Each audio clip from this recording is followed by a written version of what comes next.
Heading into a crucial 2024 season, South Carolina's head football coach Shane Beamer has one positive trend that has been and still could continue to go in his favor.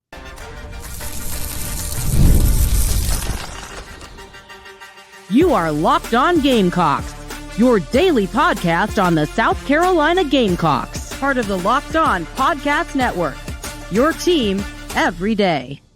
Hello, Gamecock Nation, and welcome back to the Locked On Gamecocks podcast. I'm Andrew Lyon, the host of this podcast, and I thank y'all so much for making the Locked On Gamecocks podcast your first listen or watch for your team here today. Today's episode is brought to you by Game Time. Download the Game Time app, create an account, and use code LOCKEDONCollege for $20 off your first purchase. Terms do apply.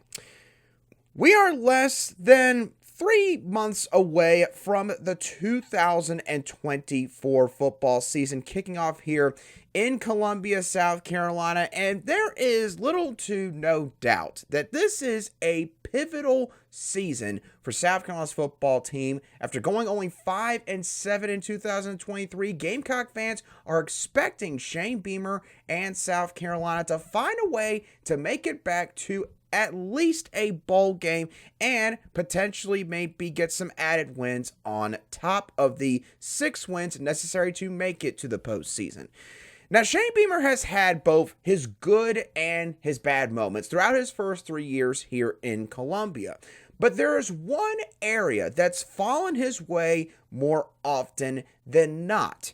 And one area that could come into play and be very important to South Carolina's success in 2024. And that is how Shane Beamer has performed as a head coach in close ball games. When we talk close ball games, we're talking about one-score games. One score meaning 8 points or less. In games that are decided by that kind of point margin, how do you fare?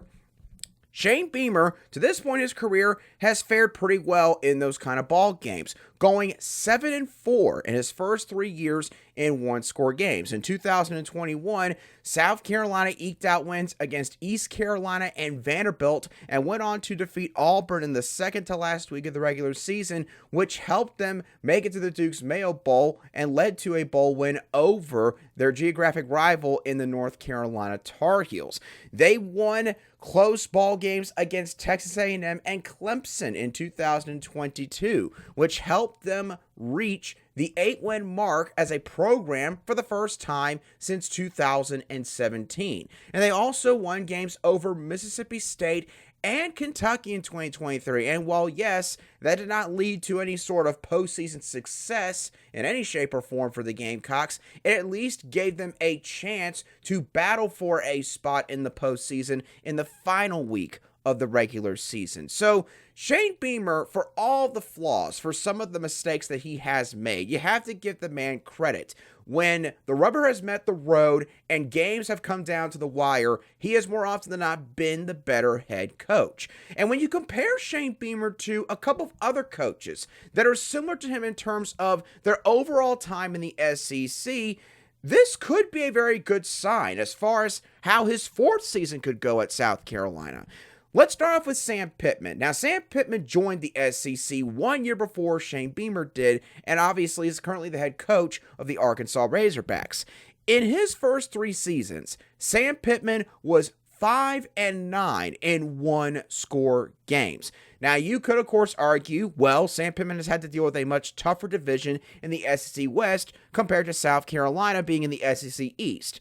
And considerably, that is fair, but considering the fact that Sam Pittman had 3 more opportunities than Shane Beamer and won 2 less games than Beamer did in one-score games, I think it's fair to say that you got to have a bit of optimism if you're a Gamecock fan and you're just looking at strictly the numbers here and not necessarily comparing both situations in its totality. And Sam Pittman, look, he's gone 5-9 in one-score games in his first 3 years. Obviously, I think he only won 4 games in 2023, and he's currently on the hottest of hot seats. He has to win this year in order to keep his job in Fayetteville.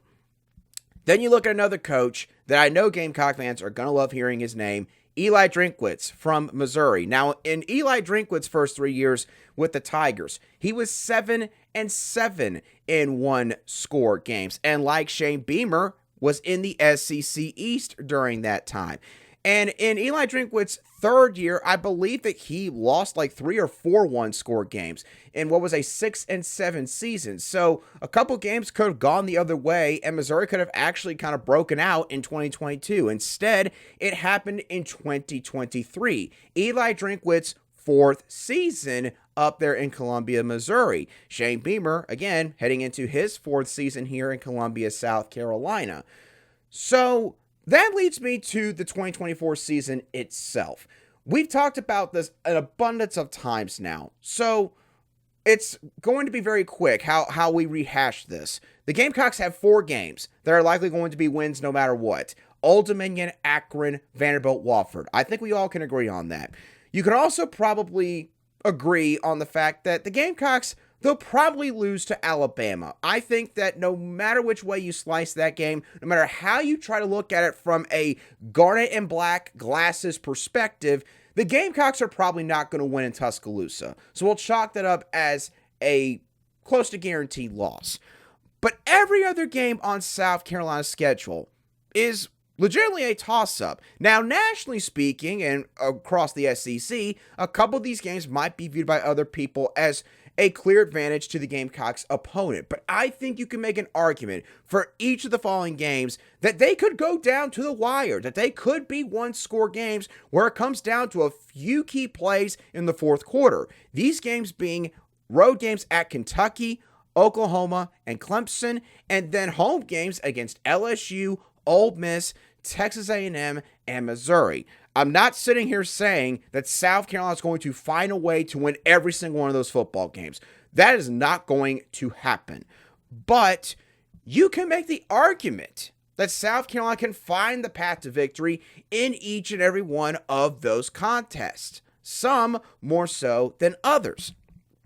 So when you take that into account, and then we look back on the fact that, again, Shane Beamer, in his very short time as a head coach, period, not just a head coach in the SEC, but a college football head coach in general, he has proven to be nails in really close football games. Obviously, the Florida game that happened last year was probably the worst that he has had as far as close games are concerned. But more often than not, Shane Beamer and his staff have found a way to get it done at the end of the day. So, if you're looking for another reason why you should be optimistic that South Carolina will win at least 6 games, why they will go back to a bowl game, while the 2024 season, or why the 2024 season won't be a repeat of 2023, here it is right here.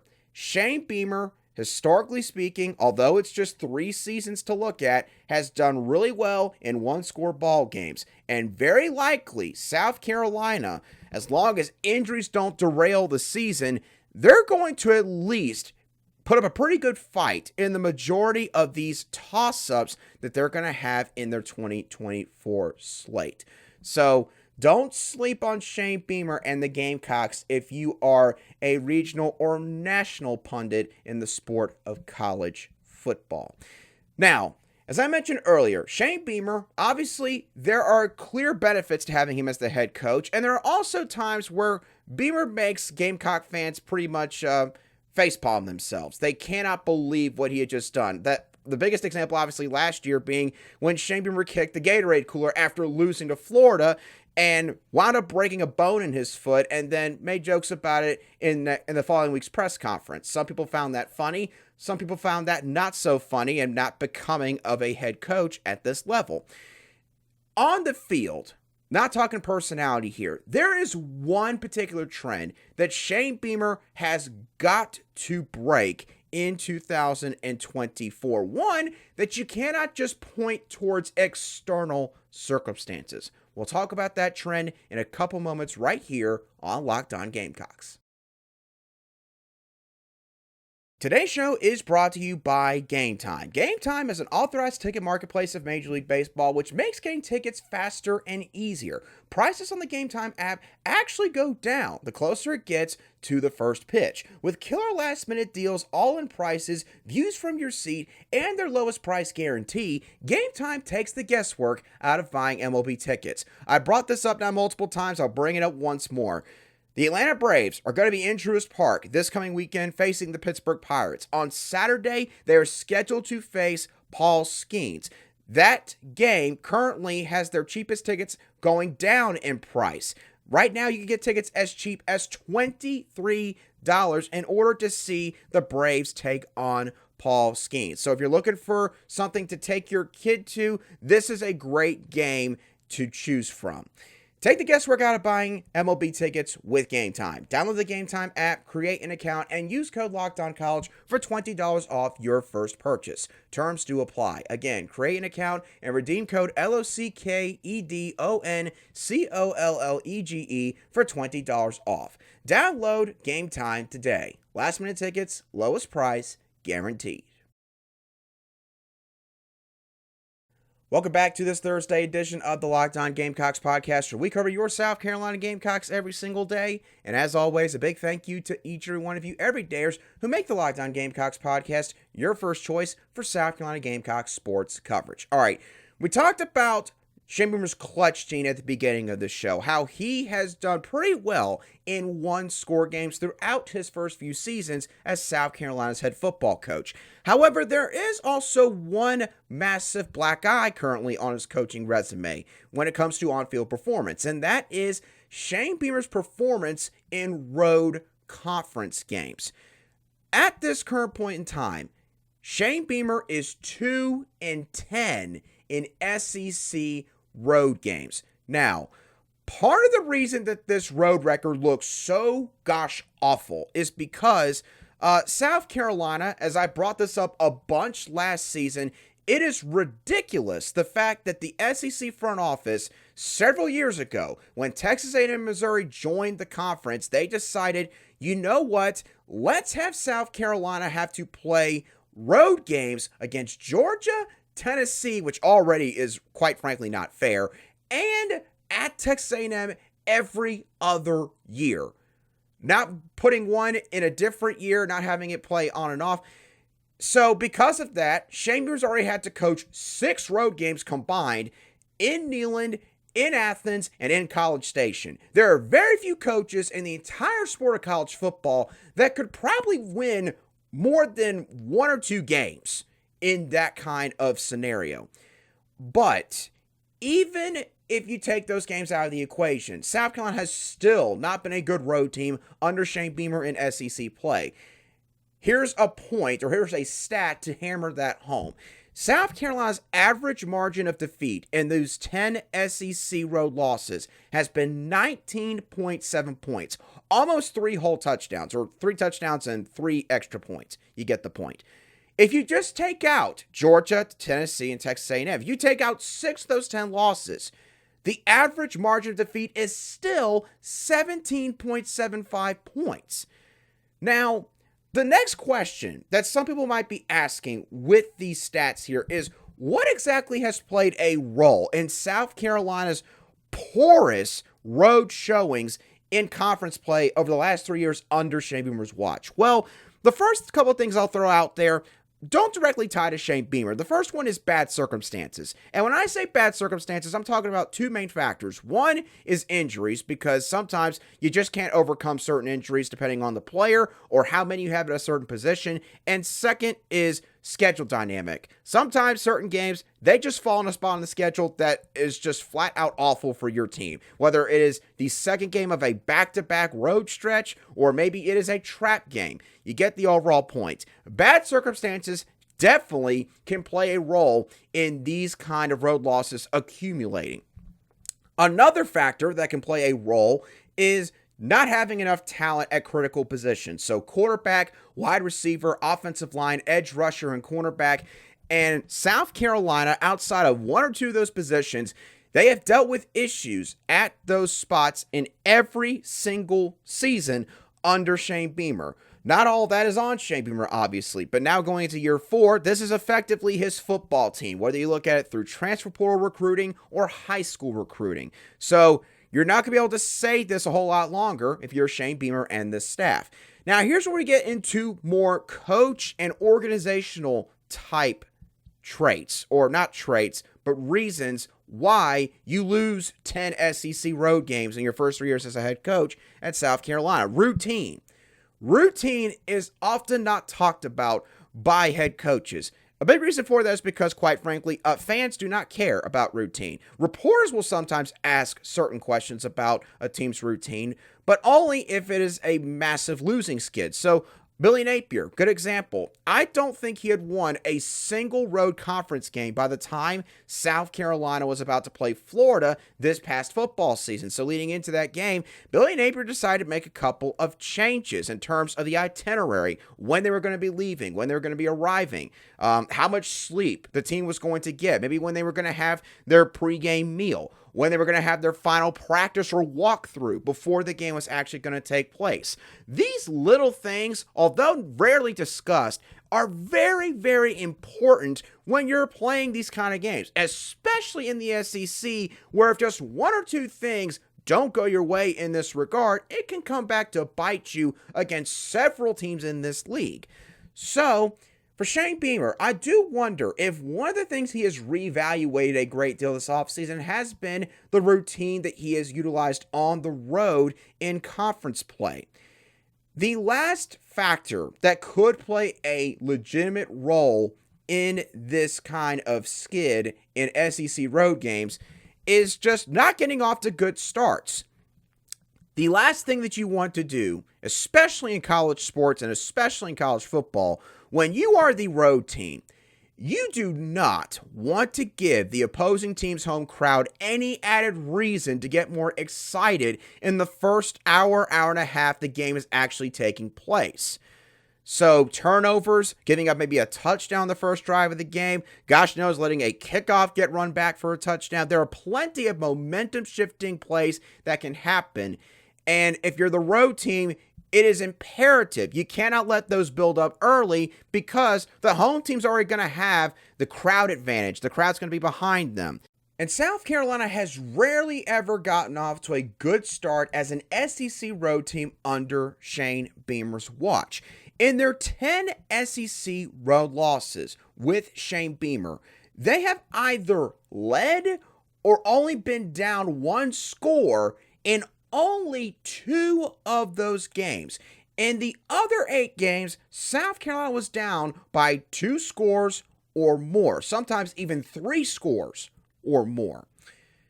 So it's not all on Shane Beamer, the fact that he is 2-10 as an SEC road coach at South Carolina to this point, but he certainly has got to change things in 2024 because the first couple years, again, people are willing to excuse some of it, but at a certain point, they've got to see you turn a corner. And this year, look, it's not going to get any easier. You got to play road games at Kentucky and at Oklahoma. So, and at Alabama as well. So Shane Beamer's got to find a way to get more out of this team when they are not playing at Williams-Brice, when they don't get to sleep in their own beds on Friday night the day before a game takes place. No question about that. Now, speaking of turning the corner, Lamont Paris and South Carolina's men's basketball team, they definitely turned a corner in the 2023-24 season. And speaking of turning the corner or change, the Gamecocks could be changing their style of play this upcoming season. Lamont Paris hinted at that a little bit in a recent soundbite posted by South Carolina's social media account on X. So what was it exactly that he said that was eye-catching? We'll talk about that in a couple moments right here on Locked On Gamecocks.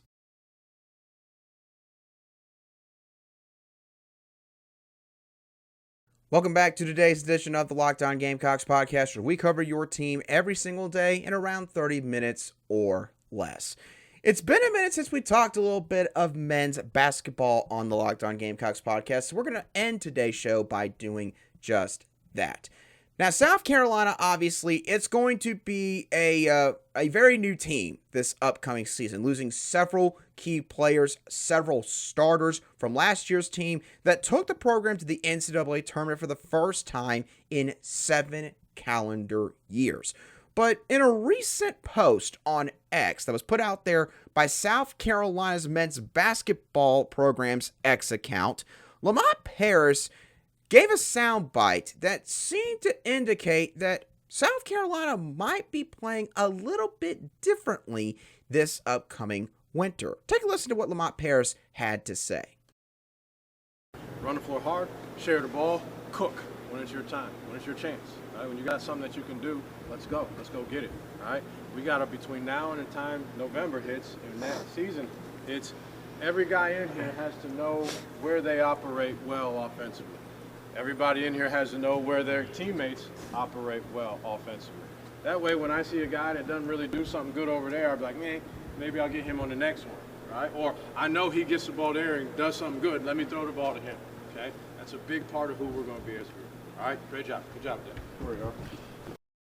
So, admittedly, I could have probably gone without the last 85% of that soundbite, but I did want to play the entire thing just to give you all the full context on what all was said in that team huddle after one of these practices that they done recently concluded. But the thing I want to focus on is how Lamont lamented at the beginning that he wants the team to run the floor. And the Gamecocks have done the exact opposite of that the last 2 seasons under Lamont Paris. In the 2022 through 23 season, the Gamecocks were 323rd in the country when it came to pace, according to KenPom. Basically talking about possessions per, I want to say, 100 minutes played. In this past season, the Gamecocks were the 11th slowest team, ranking 351st nationally in pace, according to KenPom. But the reason why this team might be running the floor and trying to score quicker a little bit more often this upcoming season is because this team, as I alluded to earlier, it's going to be very different this year. This is a younger team, both in terms of age and collective starts, but also starting experience at the Power 4 level. As a matter of fact, if you're wondering who has the most Power 4 starting experience on this team, it's actually a tie between Zachary Davis and Colin Murray Boyles at 19 games. Nick Pringle, I believe, started 16 games for the Alabama Crimson Tide this past season. And Jacoby Wright might actually also have a say in that as well. He might actually be the one that has the most starts. But I say that because Jacoby Wright likely, if I had to project today, he probably won't be in the starting lineup. He'll probably be maybe the 6th man coming off the bench because of how much time he has spent in the program and playing SEC basketball. But my whole point with all this is that it might not be advantageous for South Carolina this next season to play a slower, more methodical game. They were able to do that last year because of the amount of experience that they had in that starting lineup. Talon Cooper, Michi Johnson, Miles Studi, and a BJ Mack. With those kind of guys, all that experience out there on the floor at times last season, those guys weren't fazed by very much, okay? They had several different looks thrown their way, and they rarely got rocked mid-game. They were usually able to withstand opposing teams' runs, a change in defensive scheme. You get the overall point. When you have a younger team, typically those teams, they take a lot longer to adjust to those kind of situations. And so, what's the best way to try and neutralize that? Well, instead of having them bogged down on offense where they have to think about everything that's about to happen, maybe this action taking place over here, or the fact the shot clock's already down to about 9 seconds, let's just play fast. Play fast, go out there and play your game, and don't think as much. And this team, another reason why this could be advantageous for them to be a little bit more up-tempo this next season is because I personally believe that this team is more athletic this season compared to last season. Having guys like Colin Murray Boyles in the starting line from day one, Zachary Davis being in the starting lineup from day one more than likely this upcoming season, Cam Scott playing the 2 guard, maybe not as athletic, as explosive as Michi Johnson, but still can do a bevy different things. Nick Pringle at the 5 spot, definitely an upgrade in athleticism. No offense meant to BJ Mack. He was a stud in a lot of other areas, but athleticism wasn't exactly one of those facets. So when you combine all that together, athleticism, the best time to showcase that is on the fast break, maybe off of a steal, in transition, running the floor. So I know that some people are going to probably sit there and say, Andrew, you're making way too much out of what was basically a 5 to 10 second soundbite from Lamont Paris that actually mattered for this whole conversation. You're making too much out of it. Maybe I am, but I do truly feel like that this team, look, Lamont Paris, he showed last year, he's a coach that adjusts to the personnel he has on his roster. Does he have core tenets that he wants them to abide by? Of course he does. Every single coach in America, no matter what the sport is, they have core tenets they want their team to follow. But Lamont Paris also showed why he won SEC Coach of the Year last year was because he changed the way that his team operated. And so it would not stun me at all if he does that again with this year's group, and maybe it means, hey, we're not going to go quite as slow as we have the last few years. If you get a chance to run the floor, get to the basket, maybe draw some fouls, that's what we're going to do. So I'm very excited and interested to see what exactly this team does look like from a play style standpoint in this upcoming season. If you think the play style is going to change, then be sure to let me know down in the comment section on YouTube, or you can shoot me a message on X at @A_SC. Also, let me know your thoughts on Shane Beamer's clutch gene as a head coach at this point, and what do you think the Gamecocks have to do to be a better road team in 2024? But with all that being said, that's going to do it for today's show. Thank you all so much for listening or watching, no matter where you caught the show. Have a great rest of your Thursday, and I'll be sure to catch y'all on our last 2 shows with me as the host tomorrow right here on the Locked On Gamecocks podcast.